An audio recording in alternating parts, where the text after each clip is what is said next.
A continuación, y con los honores correspondientes, Himno de la República de Guatemala.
Como siguiente punto, con los honores correspondientes, himno de los Estados Unidos mexicanos.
Seguidamente, el doctor Alejandro Eduardo Yamatei Falla, presidente de la República de Guatemala, presentará su gabinete al gobierno,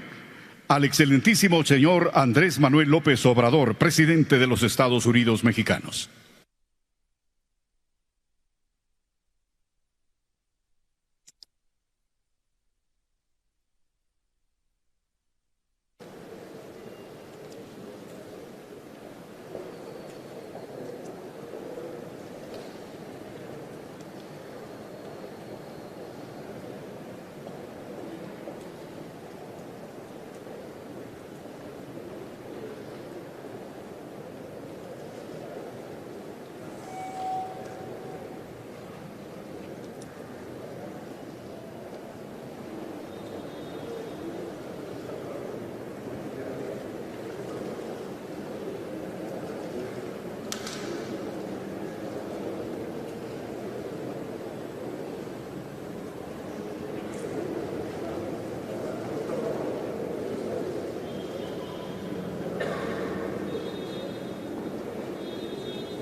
Pues es un gusto volverles a saludar y en este momento pues seguimos con la transmisión en vivo de la visita oficial del presidente de los Estados mexicanos, precisamente Andrés Manuel López Obrador. Queremos darle a conocer que en este momento el presidente... Mensaje de los presidentes de México y Guatemala. Presidente de la República de Guatemala y al excelentísimo señor Andrés Manuel López Obrador, presidente de los Estados Unidos mexicanos. La palabra al señor presidente constitucional de la República de Guatemala, Alejandro Eduardo Yamatei Falla. Agradecemos profundamente al presidente López Obrador su colaboración impulsando el famoso Acuerdo de Desarrollo Integral que une a México con los países del Salvador, Honduras y Guatemala. Del cual México junto con la CEPAL han encabezado, el cual Guatemala tiene ya 22 proyectos para ser desarrollados, el único país de los 3 centroamericanos que hemos desarrollado proyectos que esperamos poderlos concretar en los próximos meses para lograr el desarrollo de nuestra zona fronteriza específicamente con México. El apoyo en 2 programas sociales específicos, uno Jóvenes Construyendo el Futuro que va dirigido a jóvenes y el otro Sembrando Vida que va dirigido a que los campesinos tengan la posibilidad de recursos que les permitan el desarrollo de sus tierras en la recuperación de la masa boscosa. Seguiremos trabajando fuertemente en la relación tanto con el gobierno federal gracias a su gestión con los 3 gobernadores de los estados limítrofes con Guatemala con quien podremos ampliar esa posibilidad de tocar los puntos que los conflictos, los problemas sociales que tenemos comunes, pero sobre todo lograr el tan ansiado desarrollo de la zona fronteriza entre Guatemala y México. Muchísimas gracias, señor presidente. Pues nos da mucho gusto estar en la hermana República de Guatemala, agradecemos mucho el presidente Alejandro Giammattei por sus muestras de solidaridad y su amistad con el pueblo de México y con el gobierno que represento. Amigas, amigos de Guatemala, como ustedes saben, tras un periodo oscuro y decadente en el que México se ausentó de América Latina, hoy el gobierno que presido tiene la convicción y el propósito de participar en la construcción de un futuro común para nuestra región en pleno respeto a las soberanías y a las características propias de cada pueblo y de cada país. Enfrentamos graves problemas comunes que solo pueden ser resueltos mediante la colaboración, el entendimiento y el respeto mutuo. Subrayó con respecto a nuestras soberanías bajo el principio de la independencia, de la autodeterminación de los pueblos y de la no intervención. La raíz común de los principales problemas que nos aquejan es la misma: la pobreza, la desigualdad, la postración del campo, la desintegración social, la marginación y la negación histórica de derechos efectivos para las mayorías. Esas son las circunstancias que dan origen a la migración y a la delincuencia, a las adicciones y a la violencia. La otra cara de la moneda es el desarrollo y la paz social, que son frutos de la justicia y de una procuración de bienestar para las poblaciones, sin afán de imponer soluciones ni de intervenir en asuntos internos. Como ya lo he mencionado, hemos dispuesto a ayudar a los países, a las naciones más cercanas, más entrañables, en lo cultural, en lo geográfico, en lo histórico y, repito, en lo afectivo.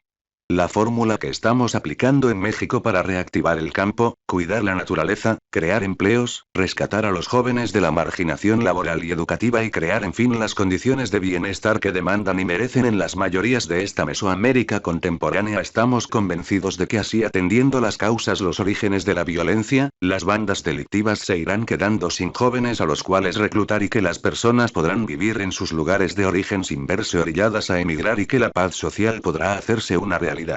Mi gobierno está centrado en la aplicación de programas como Sembrando Vida, que ofrece a miles de productores del campo una paga mensual para que siembren en sus parcelas o pequeñas propiedades árboles frutales y maderables, no solo para remontar los daños causados por la deforestación y la explotación inmoderada de las selvas, bosques, sino también para procurarse ingresos y establecer mejores medios de vida tanto para la generación actual como para las futuras en las comunidades rurales del país. Hemos establecido asimismo el programa Jóvenes Construyendo el Futuro, el cual permite a las y los muchachos que han llegado a la edad laboral o universitaria capacitarse para el trabajo en calidad de aprendices en una diversidad de empresas privadas, organizaciones sociales o instituciones públicas, remuneración, con un sueldo, con un salario a cargo del Estado y con el compromiso de sus tutores, donde están laborando como aprendices, de que se les van a enseñar habilidades que faciliten su inserción en el mercado laboral. También estamos otorgando 11 millones de becas para estudiantes a escasos recursos económicos desde el nivel básico hasta el posgrado. Tenemos, por otra parte, la pensión universal para adultos mayores, por medio de la cual todo aquel que haya llegado a los 65 años tiene derecho a recibir un monto bimestral que este año llegará casi a los $200 y que se irá incrementando con el tiempo. Nuestro objetivo es que para principios del 2024 cada adulto mayor en nuestro país tenga garantizado un ingreso económico equivalente a $300 cada 2 meses.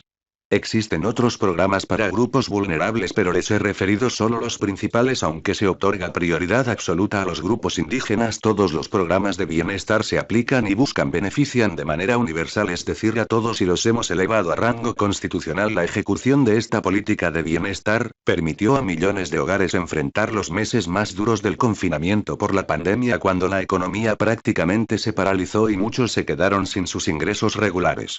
La migración, como todos sabemos, amigas, amigos de Guatemala, es la evidencia de la injusticia. Mi gobierno se ha propuesto erradicar las condiciones de pobreza, insatisfacción e inseguridad que la originan, para que nadie tenga que abandonar su hogar, su familia y su tierra por hambre o por violencia al verse obligado a vivir los peligros del trayecto en México, ni la discriminación ni la persecución policial, al norte del río Bravo. Que solo emigren, esto lo hemos hablado con el presidente Giammattei, y que solo emigren quienes desean hacerlo por motivaciones más amables que la migración migración o sea optativa no forzosa. Nuestro principal compromiso con los migrantes mexicanos en Estados Unidos es construir un país al que puedan y quieran regresar y que no expulse a ninguno de sus habitantes. Esta es la misma propuesta que estamos haciendo de manera respetuosa para nuestros hermanos de Guatemala, de Honduras, de El Salvador. Soy consciente de que para aplicar en estas naciones hermanas programas como los que estamos llevando a cabo en México es indispensable que Estados Unidos aporte los recursos necesarios y en diversas ocasiones he abordado el asunto con el presidente Biden, con la vicepresidenta Kamala Harris y con otros funcionarios de Washington. Estoy convencido de que solo con la cooperación internacional lograremos poner un punto final al doloroso fenómeno de la migración que causa mucho dolor, que causa muerte.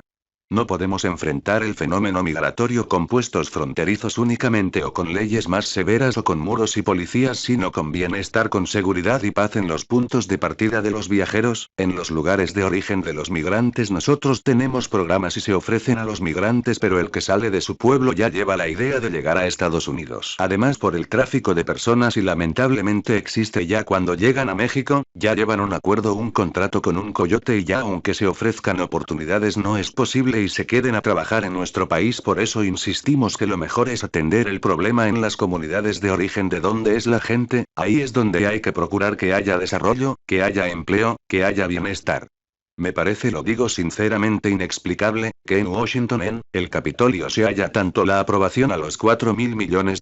que ofrecieron invertir en la generación de bienestar en los países centroamericanos, aun cuando el presidente de Biden y la vicepresidenta Kamala Harris han estado haciendo gestiones para ellos. Son cosas distintas, no se debe de comparar a rajatabla, pero ya se aprobaron más de $30.000 millones a apoyar en la guerra a Ucrania y llevamos 4 años desde que estaba el presidente Donald Trump planteando que se apoye con $4.000 millones y hasta el día de hoy no hay nada, absolutamente nada. Por eso vamos a seguir insistiendo respetuosamente en la necesidad de la colaboración de Estados Unidos. Más allá del fenómeno migratorio, estoy convencido de que este continente debe avanzar, nuestra América, toda América, hacia una integración económica y comercial sin exclusiones, al margen de diferencias ideológicas y, como lo ha expresado varias veces el presidente de Biden, en pie de igualdad entre nuestras naciones, que nadie excluya a nadie. Ya basta las hegemonías, ya basta de la política que se ha impuesto por más de 2 siglos en nuestra América. Necesitamos la unidad, necesitamos el respeto a las soberanías de todos los países, que se respete la soberanía de Guatemala, que se respete la soberanía de México y, como aquí lo mencionaba el presidente Giammattei, ya ha sido un momento, recordando del benemérito de las Américas Benito Juárez, que se haga valer la frase de que entre los individuos como entre las naciones el respeto al derecho ajeno es la paz. Por lo pronto, estimado presidente Giammattei, amigas y amigos de Guatemala, tenemos por delante la tarea inmediata de impulsar la paz y el bienestar de nuestras naciones y la colaboración fraterna entre ellas, que el Usumacinta y el Suchiate no sean murallas y que recobren la condición de arterias de comercio, cultura y fraternidad que tuvieron cuando los olmecas y los mayas, nuestros antepasados, navegaban por esos ríos bellos y extraordinarios. Continuarán, por lo que corresponde a México, los apoyos fiscales y la gasolina barata en la frontera con Guatemala. Se convertirá en realidad el nuevo ferrocarril del Istmo de Tehuantepec hacia la frontera con Guatemala, el Tren Maya, 1500 kilómetros, que comprende a 5 estados del sureste, 3 de los cuales tienen colindancia con Guatemala: Chiapas, Tabasco, Campeche, Yucatán y Quintana Roo. El Tren Maya se va a inaugurar en diciembre del año próximo y tendrá una estación de pasajeros y de carga en Tenosique, Tabasco, a 50 kilómetros el Ceibo, en la frontera de nuestros países, y se mantendrá, y eso es lo más importante, presidente Giammattei, y se mantendrá inalterable, con respeto y con fraternidad, el trato de amigos y de hermanos con este pueblo de Guatemala, de tanta cultura, de tanta historia y de tanta dignidad. Muchas gracias.